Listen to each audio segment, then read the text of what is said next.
There's nothing better than hitting the go live button on a Monday when there's a victory, an Eagles victory that's happened after this. Man, let's break it down. Bye week up next. This is Victory Mondays. Come on in. From the city of brotherly love.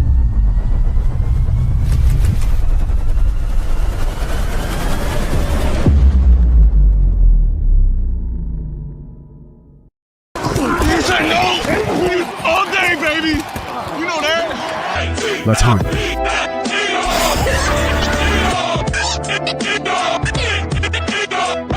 If we don't come together right now on this hollow ground. Where are you going? I'm going to pick a fight. Get the stuff there. Are you not entertained? Are you not entertained? Is that why you are here? Let the games begin. This is where we hold them. This is where we fight. This is where they die. Money is nice, championships are better.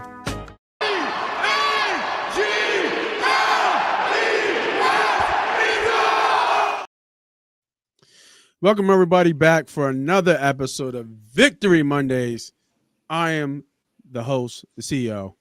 I'm the player. They call me Moss Money. Of course, I got my guy with me, the GM. Ernie B, what's up, bro? What's up, man? Fly, Eagles, fly, but will it continue after the bye? I mean, that's the question there. That's what I was working on there. That's what I was. That's what you was working on? That's what you cooked up for me? That's what I cooked up. I like it. But hey, we are here. You guys are here. Again, Victory Mondays. I love saying that when there is a victory on Mondays, where BTA was the deal on Sunday at 1 o'clock. Returning the favor, getting punched in the face, getting back up, and delivering our own knockout blow to those New York Giants. Beating that ass. 38-20, was it? 38, yeah, 38-20. Man, lot to unpack, though, right? There's a couple things that we want to get into. We always start with our takeaways. We always start with kind of the theme of what we saw from the game, and then we kind of go more in the depth of the in particulars. But again, Eagles 6-2, looking really pretty. Want to say tops of the NFC at this point. I'm not sure if I'm really scared of anybody. I don't know if that Packers game was pretty impressive. I didn't get a chance to see it, but I saw the numbers. And they look pretty good. I mean, Parsons is balling. So I think it's really a two-man show in the NFC. I guess I can't forget about Detroit so much, but I would say, with some of the Detroit injuries on defense, I would say it's probably the Packers and the Eagles at the tops. But let's get into it, man. First takeaway of this Giants game. Got to go to my guy. Got to go to my man. He's my number one takeaway, and that's Jalen Hunt doing big things. Saw this on Next Gen. You know how you see the chart of the receivers, you see the charts of the quarterbacks. Somebody took the time to give love to the big sexies up front, and that is Jalen Hunt's doing work. Recorded 1 sack, generated 9 pressures on 22 pass attempts, almost 50% pressure rate, which is insane. I believe this was his best game, in my opinion, of his young career. He should have probably had 2 sacks. Just had the one, but he should have probably had 2 sacks. The 1 sack that he got, the 1 tackle he got on Dart was at the line of scrimmage, right above the line of scrimmage. But still, I take it, a lot of pass rush kind of got there and home. The pass rush in general, I think we had a career, not a career high, a season high of sacks that game. I think around 5 or 6 sacks for that game, and I think Jalen Hurts led the way. Second game in a row, he's made a difference in the game. And we were talking about this behind the scenes.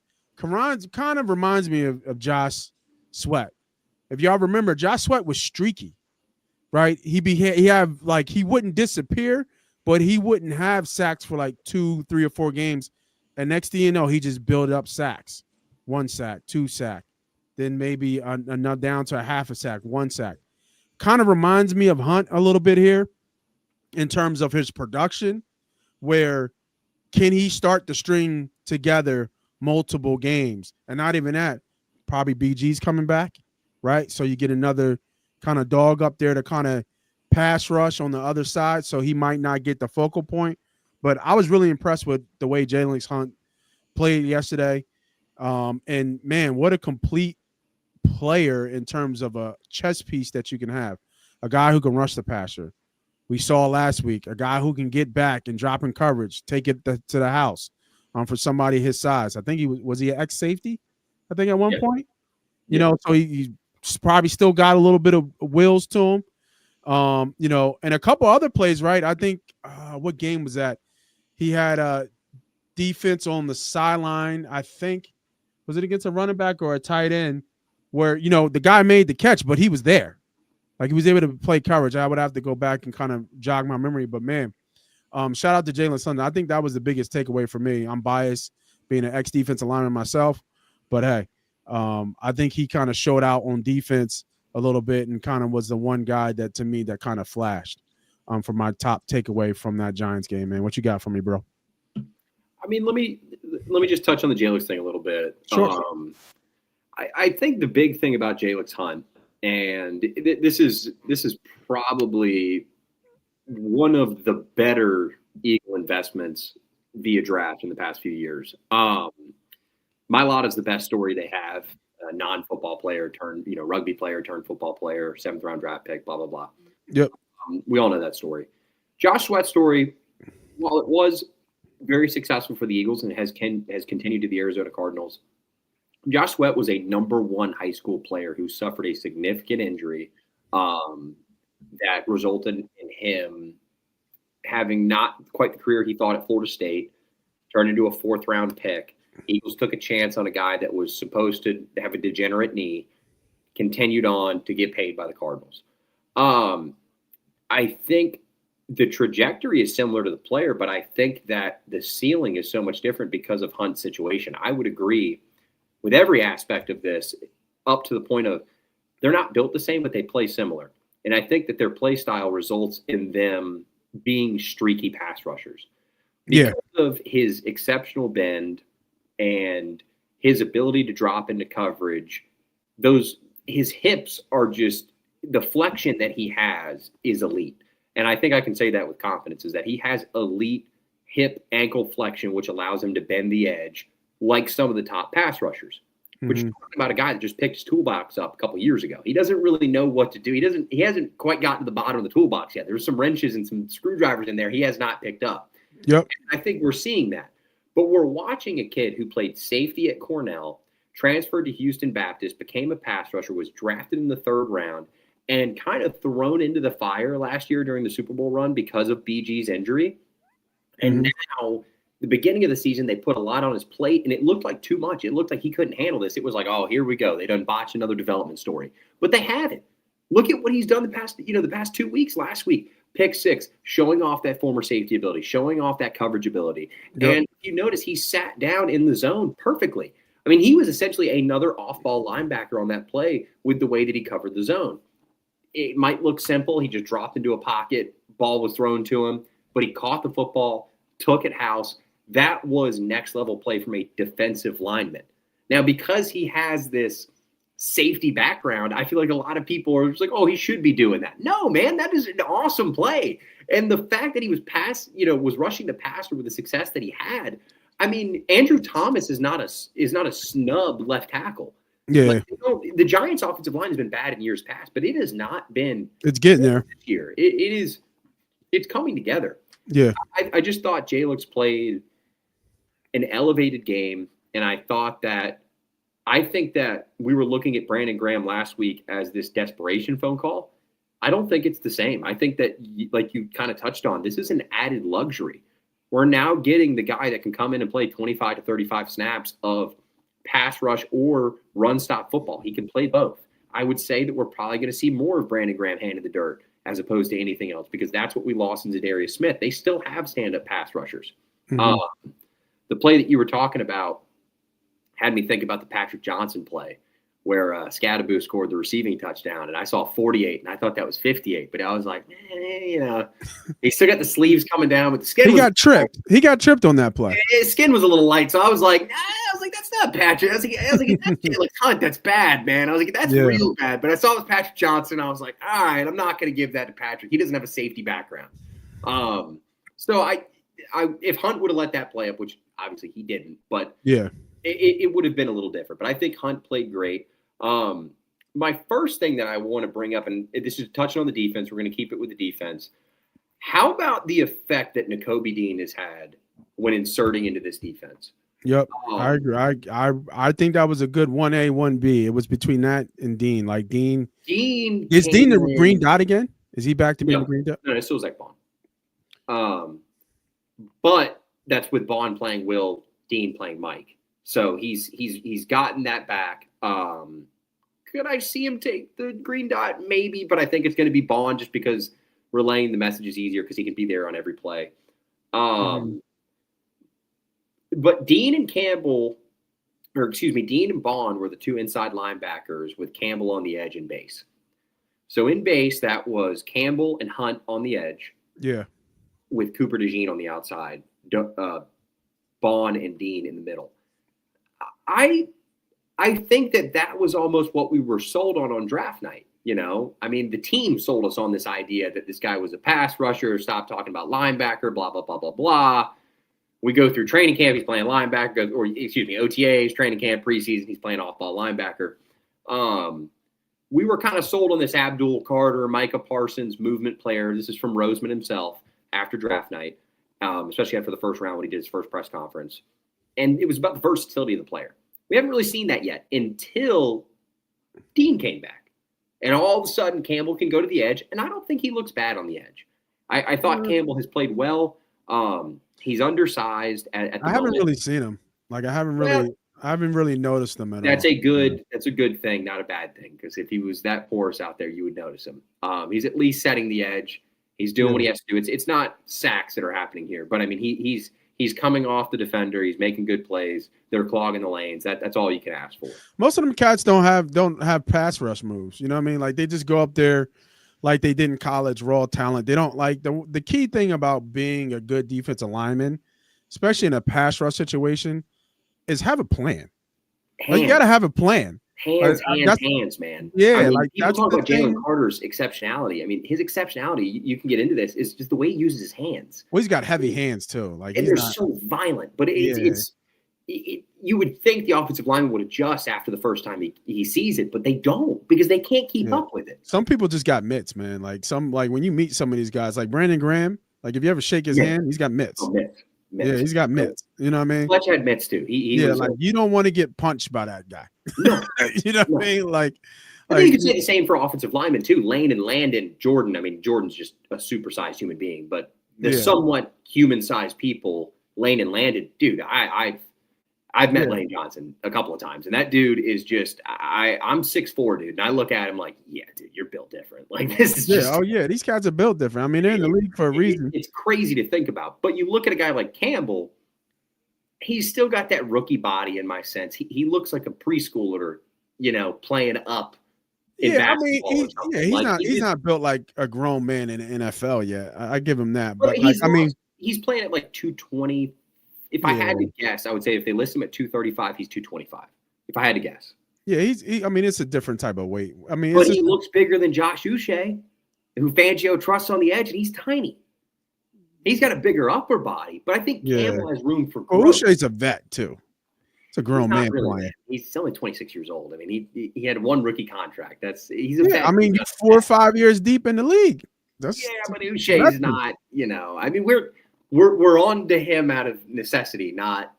I'm not saying. I'm just saying like 4 to 5 years in a program.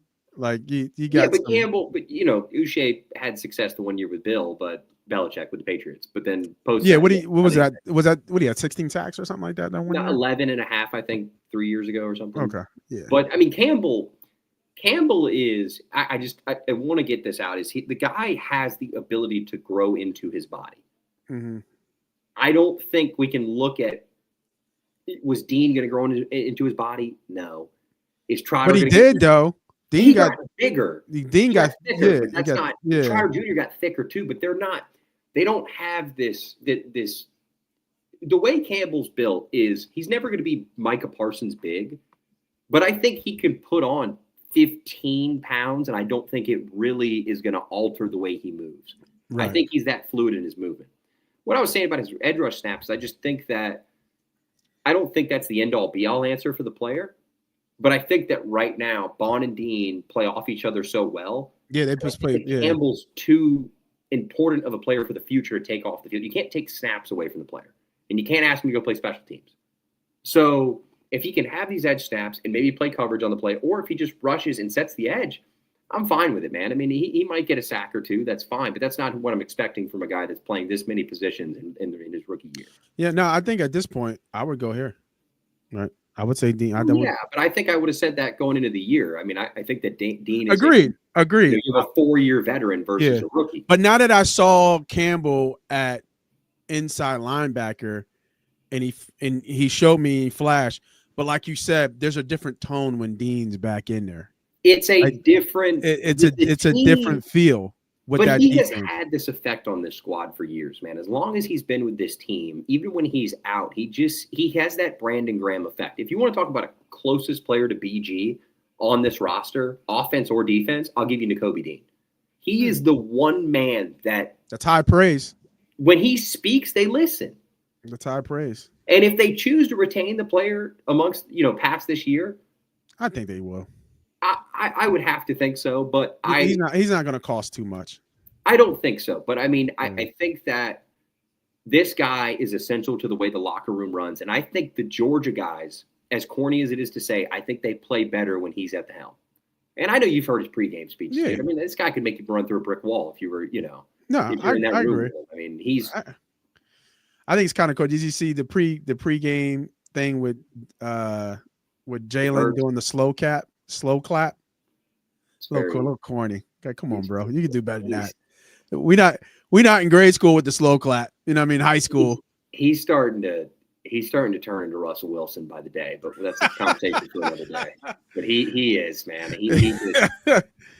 Yeah, I can see that. Jalen might be the cool Russell Wilson at the end of all of our stories. He might be. That might be all it is. He might just be that hoop's got diamonds in it now.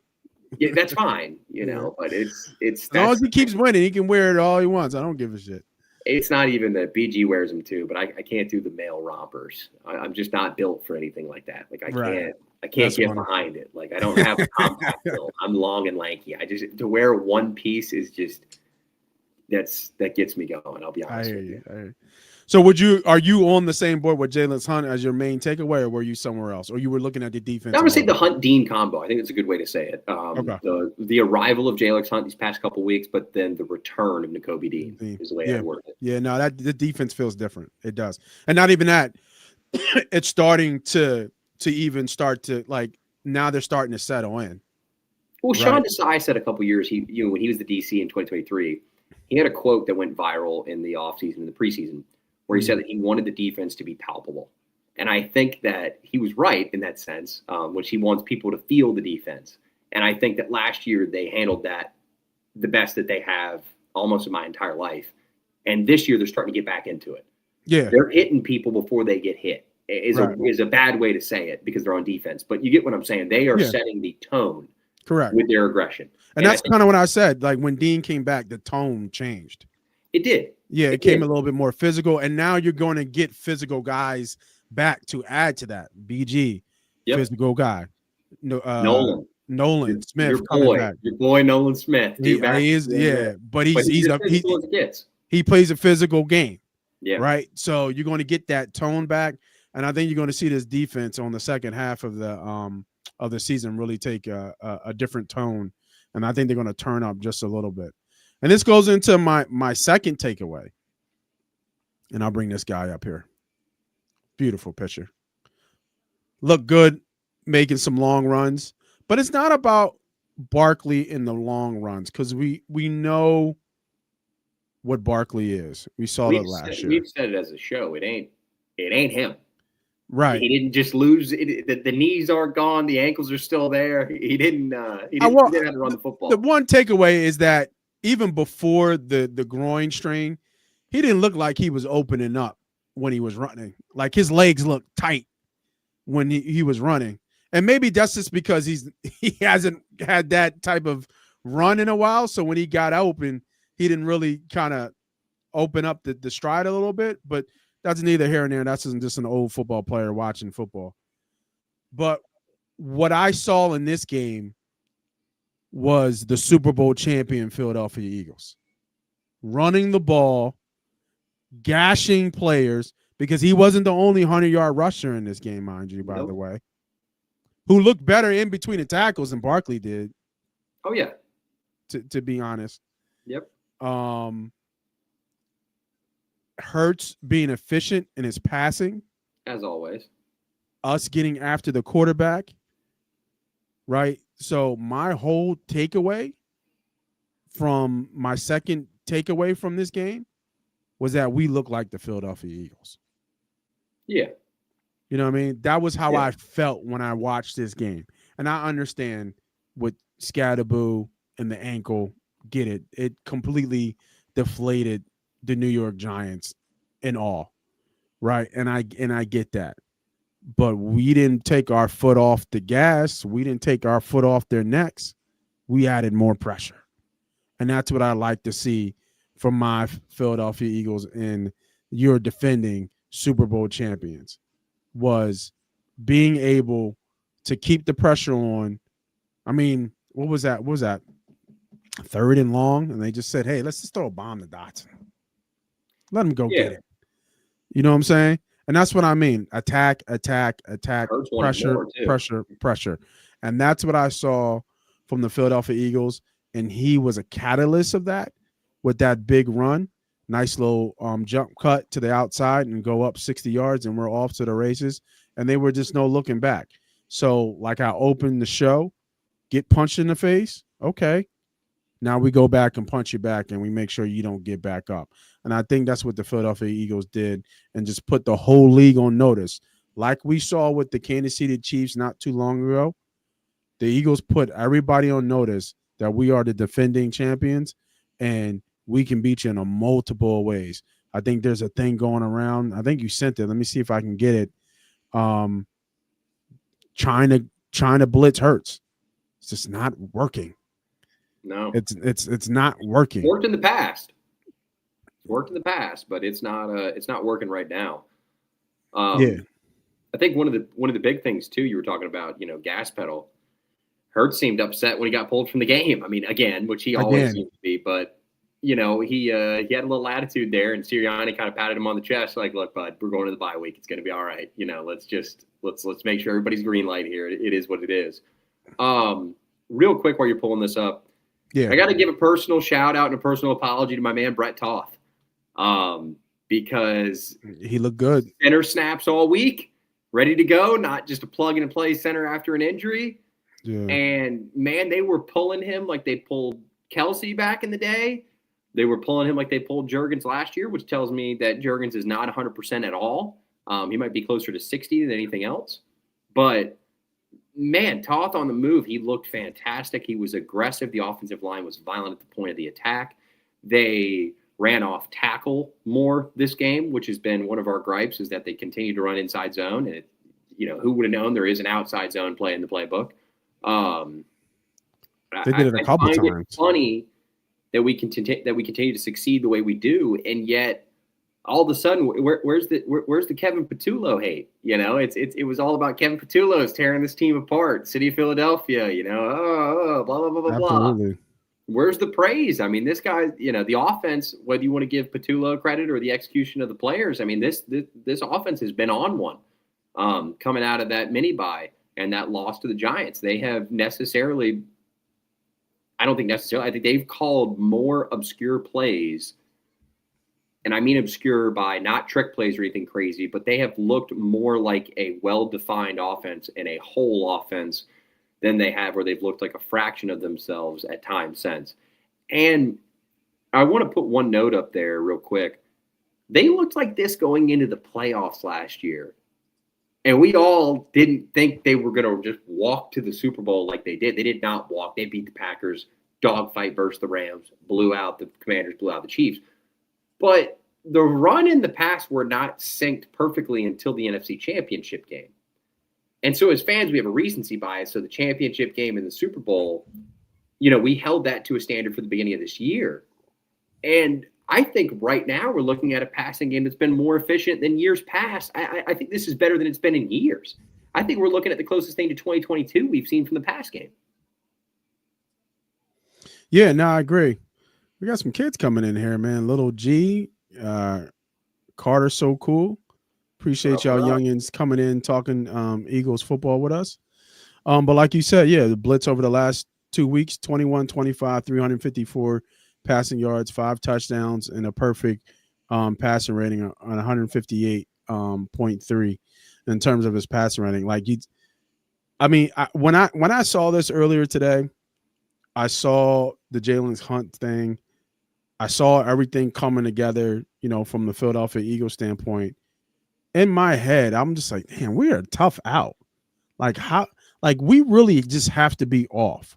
Jalen has to be off. Defense has to be making mental mistakes. It's going to be a hard time to beat us. If they believe in themselves, they are going to be a very dangerous football team come playoffs.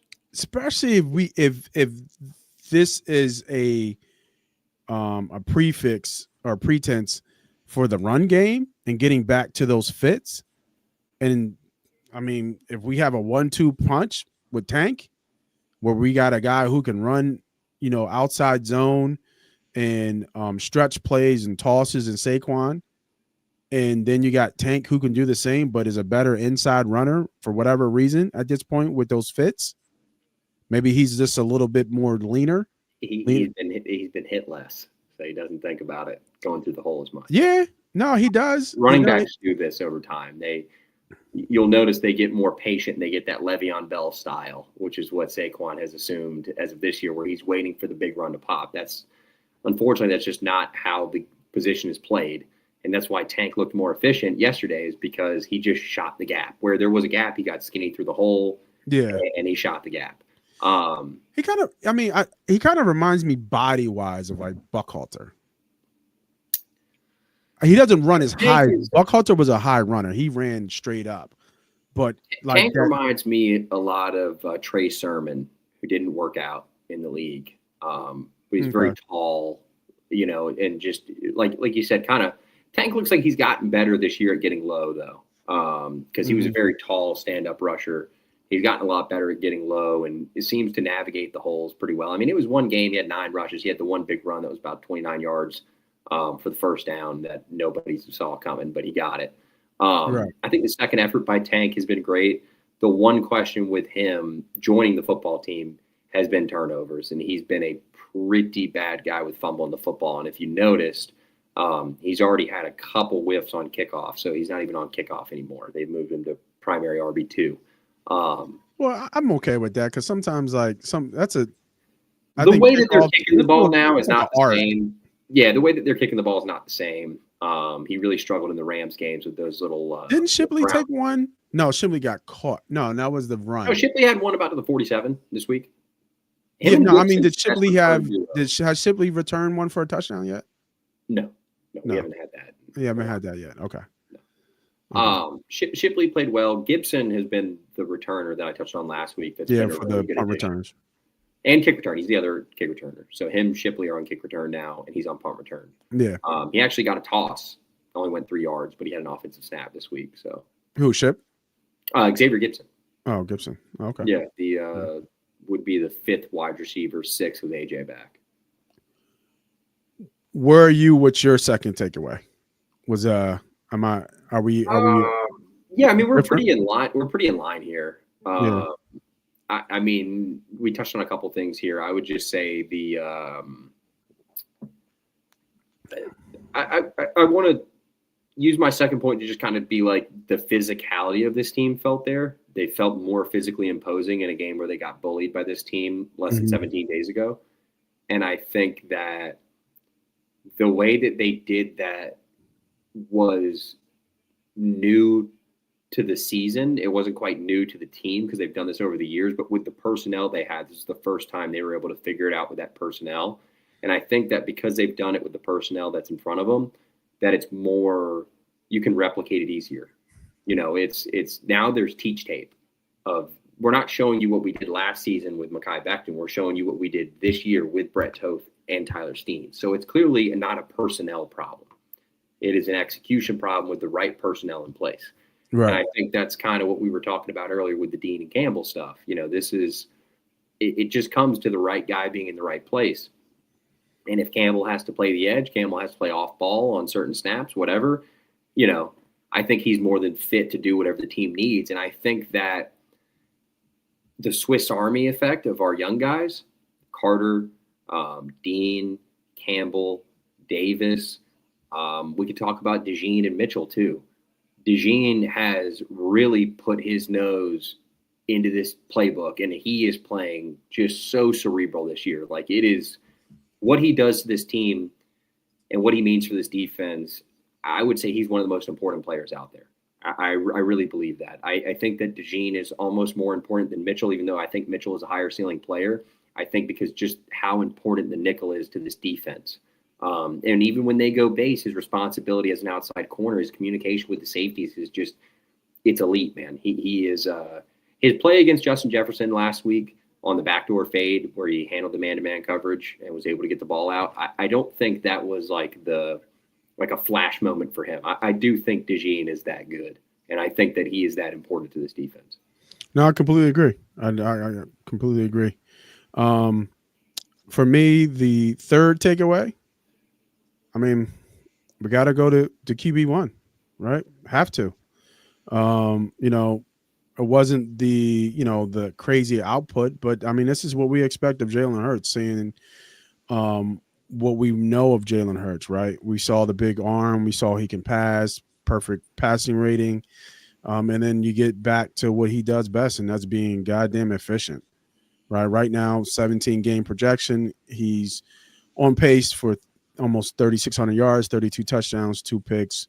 I think the picks will be a little bit more than that. 4,400 rushing yards, 440 rushing yards, 11 touchdowns, 70% completion, and 114.4 passing rating. MVP Hurts is getting louder and louder. Unfortunately, it's not going anywhere.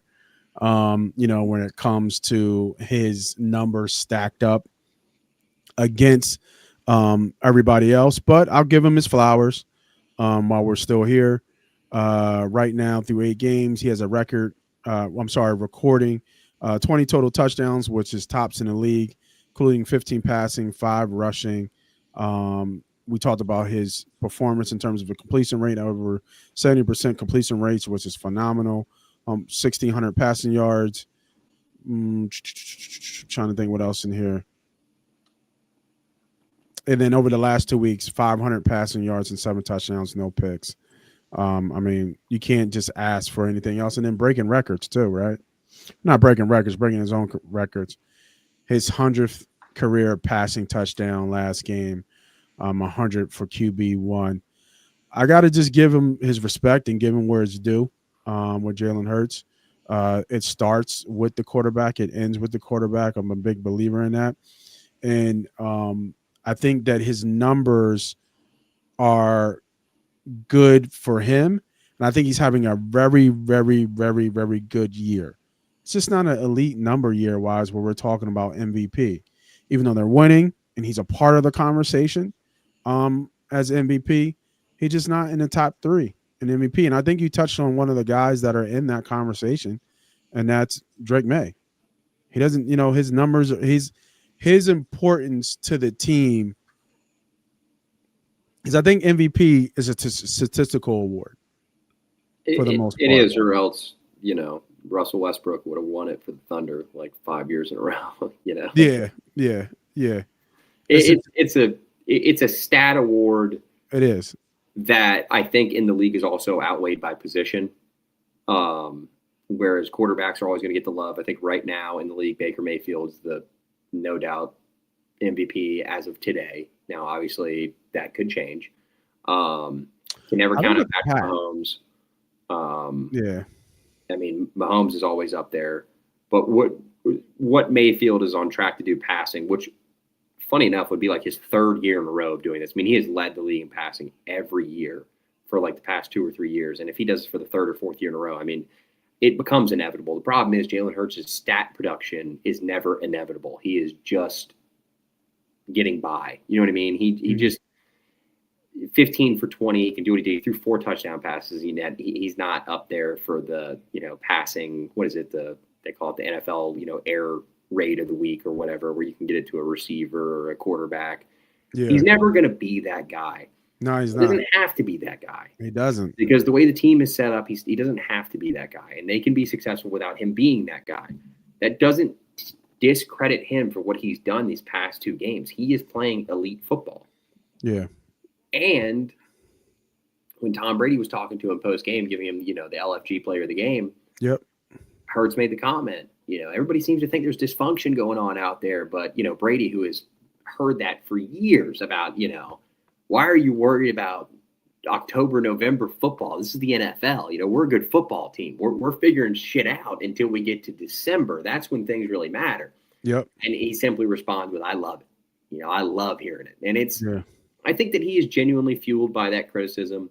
I also think there's a part of him that at this point, with the whole drama in the locker room, he wants to prove that he's more of a cog than it's perceived to be.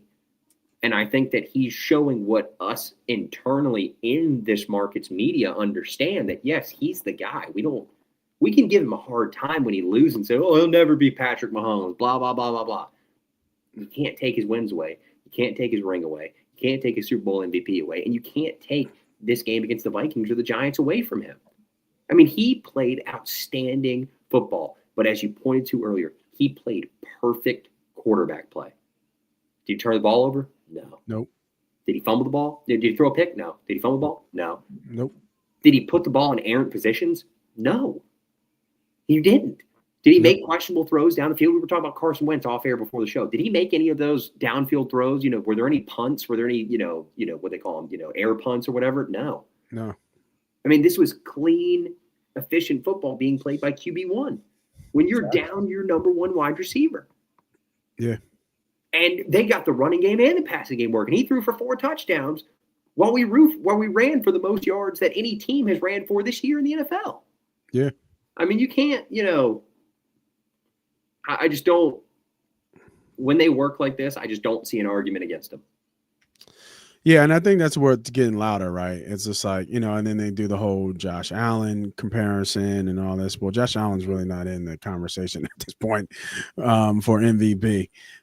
So, it's just different. Like, I mean, my tops would be Mahomes, 2 would probably be Drake, and then 3 as a dark horse would be Daniel Jones, because what he's doing in the Colts. Yeah, well, that's the thing, is the popularity contest at the end of the day, and Drake May and Daniel Jones don't sell enough jerseys, so they're not there yet. Jonathan Taylor also plays running back. He would definitely be number 2.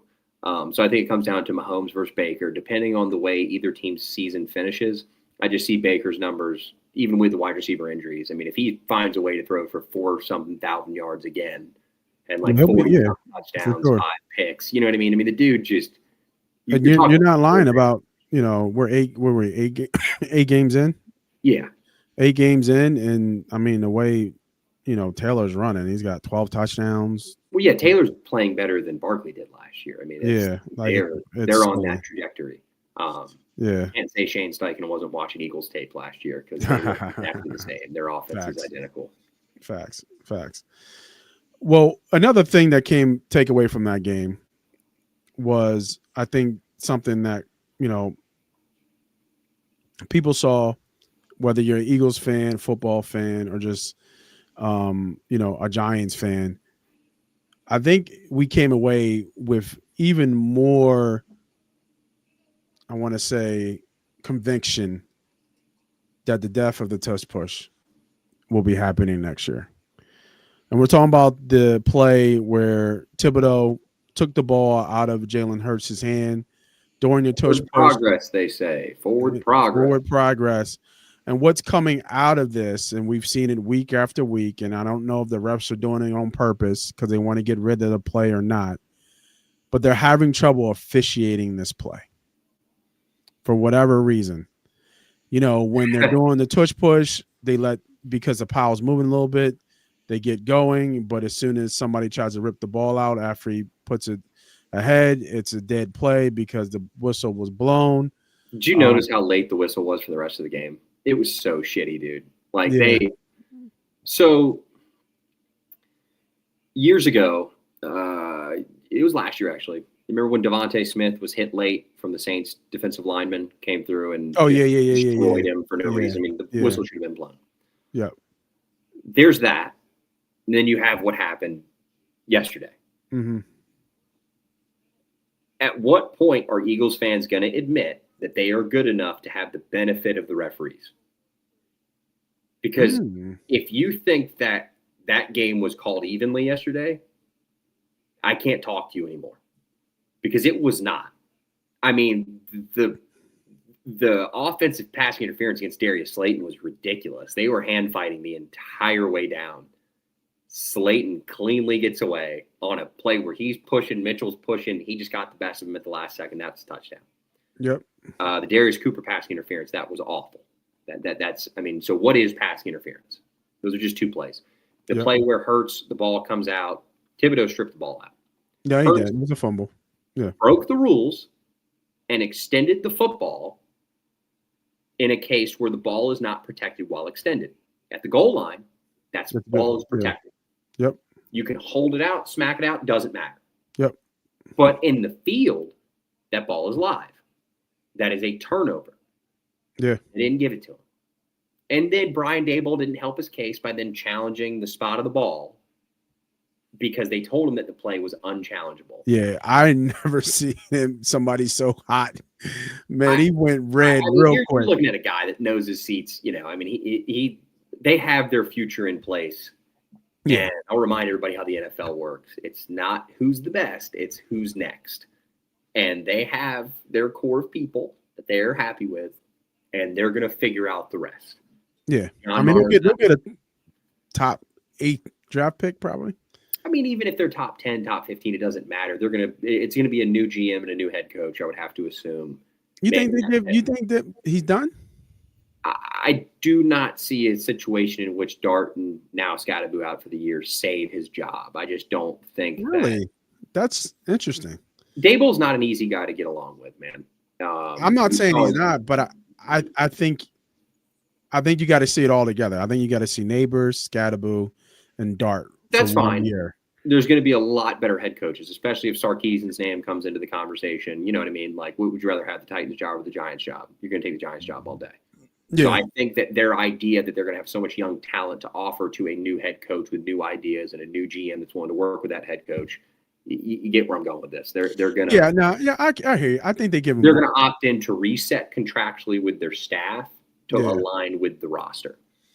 So with Neighbors, Scottaboo coming back, Dart's going to be in the second year of his rookie contract. Abdul Carter, they have Bryant Burns. They can move Kayvon Thibodeau for some draft capital if they want to. You know what I mean? They have a lot of options ahead of them that don't mean that they have to retain what they have. So the Giants are actually in a position where I think that they have some of the brightest future in the NFC East out of all the teams. Oh, I think Dallas has a lot of bookkeeping to do at the end of the year. The Commanders were the oldest team going in the league. We're seeing it. They're dealing with injuries left and right. I still think they're a feisty football team. Until they can keep Jaden upright, they're not going to be a problem. Yeah. Speaking of that, game's tied up. Tie ball game. Yeah, spicy ass game. But I just think that history's bound to repeat itself, and I think we are in the era of the early 2000s in the NFC again. I think that Dallas is fighting with themselves post an era of success, whether that be Super Bowls or not. I think that they're fighting with themselves. I think that the Giants are just stumbling into a lot of really good young players, and I think that eventually it's going to culminate for them to have a successful football team. And I think Washington is in a position where they have enough competence up top that they're going to be feisty for years to come with a franchise quarterback. And I think the Eagles are Donovan McNabb 2.0. I mean, you can't tell me that this run is not similar to what they did in 2001 to 2005. It's close, but it's better. It's much better. It is the best run that they've been on since 47 through 50. So it's the best run, but the most comparable run in the team's history is right there. And I think that the time that the NFC East was in then is very comparable to where we are now. Look at the Giants' defensive line, dude. I mean, and then look at where they were then. It's almost 1-for-1. I mean, you're talking about Lawrence. You're talking about the Strahan OC combo, right? Yeah. And then the Eli Manning. And you can't tell me, I mean, Dart is not a guy that I hate. I don't dislike him, but God, he's annoying. And how about number 44 with Bradshaw, right? Yeah. He's Bradshaw-like. I mean, Neighbors, you could go back to, whether it's Cruz who was dominating them. I mean, they really had Mario Manningham was a terrible X to play against back in the day. Or excuse me, not Mario Manningham. That was Michigan. Hakeem Nicks actually was their wide receiver out of North Carolina. Oh, no, North Carolina. Yeah. He was a dog there at the end, man. I mean, they had Plaxico Burress. I mean, they just had they had some boys. So I think it's funny you say that. I think that's where they go in the draft. I think they get another receiver. They start to build out that offense for Dart. Well, yeah, it's about time Darius Slayton plays somewhere else. The Jalen Hyatt experience is over. They're just gonna. They're going to shift, but I think the Giants shift in a positive direction next year. Yeah, I do too. I think they're a 6 to 9 win team next year is a lock as we stand today. I think they win 6 to 9 games. Yeah. Dart had some dots there, Dude, he's the real deal. Yeah, he's definitely the real deal for sure. I think that he has a more bright future in that offense with Dable. Then I'll just say it. I think he looks better and more confident throwing the football than Caleb Williams does today. Now I don't know if that aligns moving forward. And who would I pick today? I'd still take Caleb knowing what I know about football, but I'd say it's a hard argument as you stand today. If you brought somebody in and say, watch this guy's tape for this year and watch this guy's tape for this year. Yeah. It's a hard argument. We'll see what Dart looks like when the talent gets better around him, right? Yeah. When he's got the players, when he's got the stars. I think it's even though I like Scatterboo, and I think he's one of those players on your team that's that's all heart, is a decent player, but he's never going to be a great player. Oh, he's going to put his body on the line. Yeah, he's going to put it all on the line. The way he head tapped and then looked at his own foot and was like, "Oh shit, yeah, no." Dude, Warrior, man. I got to be honest with you. I have nothing but hats off respect for them. Yeah, he was the heart and soul of that team. He is. But I can't forget about a guy like Brian Burns or Dexter Lawrence who has been there through the hard years, and they just seem those are the vets. But the like you said, the bubbling young group that's coming up, he is the lead dog. Oh yeah, he is. He's the lead dog in that younger group. He is, and hats off to our guy Don. Oh, did I lose you? We froze on him. So I was gonna say I think he was gonna say hats off to our guy Don, who usually comes on and does our show, but he's not on at the moment. While we get our guy back, we'll rock out with me. You know what I mean? But for the last part of the show, what we want to talk about is looking at the bye week grades, right? The bye week grades that we have coming up here for the Philadelphia Eagles. They're on a bye week this week. And let's look at what the season outlook is, coming up right now for the Philadelphia Eagles. I think for me, I would give them, I would say a B, want to say B plus. The first couple games of the year were tough. They were tough to really kind of get over. And I think that let's go back a little bit here. We open up good win against Dallas, going to KC, another good win, then had, the Rams. So those 3 games right there were like, damn, and then went to Tampa. But it was the way they won, and we knew with the injuries coming up and the way they were winning, it wasn't sustainable. And then you got what you expected.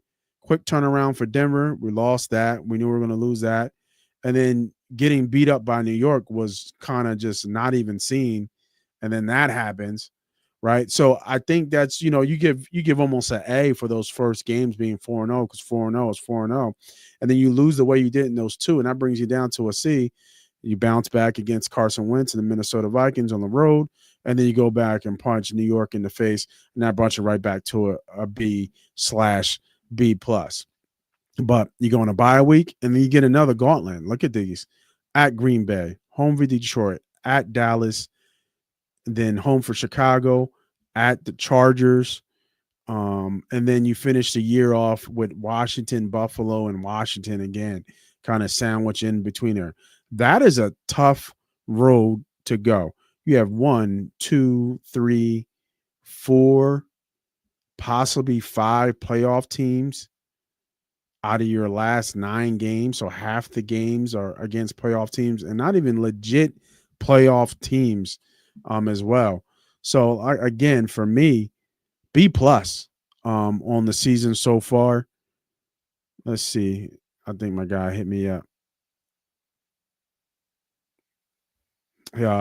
Power went out for Ernie B.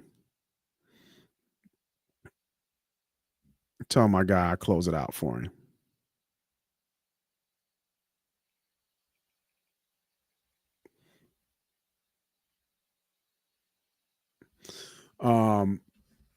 Yeah, so got to go with a B plus. I mean, Hurts looked great at times, looked like an MVP candidate at times, and then other times it's like, But I mean, 6-2, right? 15-1 on the season, 1,600 yards. Decent numbers. Decent numbers. And when you look at the call log, right, we already know what the run game looked like. But, he has some games where he was Jalen Hurts efficient, right? 150 yards, 101 yards, 130 yards. And then he woke up in a couple other games with wins. Losses don't really count that he woke up 280, 283, but he woke up against Minnesota with 326 yards, 3 touchdowns, and that perfect passing rating. So when you look at that and you take everything into account, the way this defense is starting to come along, the way the tone of the defense is starting to come back, I give this Eagles team a B plus so far, from weeks 1 through 8, in terms of how they would grade out, I believe, through the rest of everybody else in terms of their grading. They would be up there with probably everybody else, but I mean, they're the tops in the NFC. Who would you give an A to?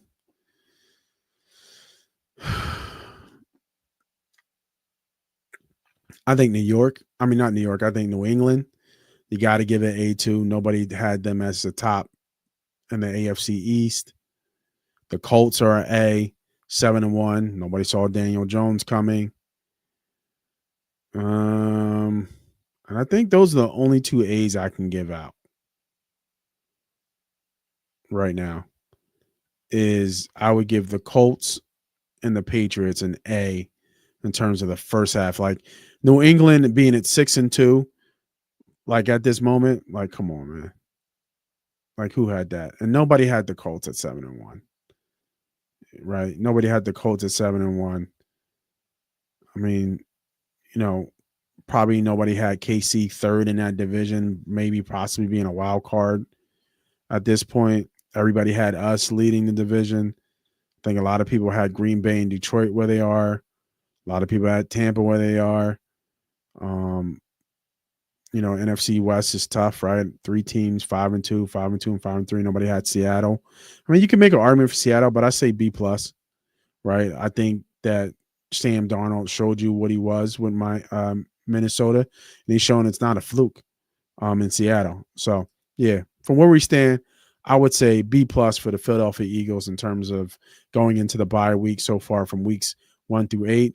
And my A teams would be, again, the Colts and New England as of right now. So for myself, I'm Moss Money. This is Victory Mondays. We will be off next week. We take off when the Eagles take off. So we will be off next week. We will see you in 2 weeks. Make sure you hit that like, subscribe, all that good stuff. Join, become a Money Team member. Jump on the show with us. Let's have a live conversation about if you like the Eagles, or if not, if you don't like the Eagles, come on and join the show. And we will see you guys in 2 weeks for more Victory Mondays when we take on the Green Bay Packers. Have a good night, everybody.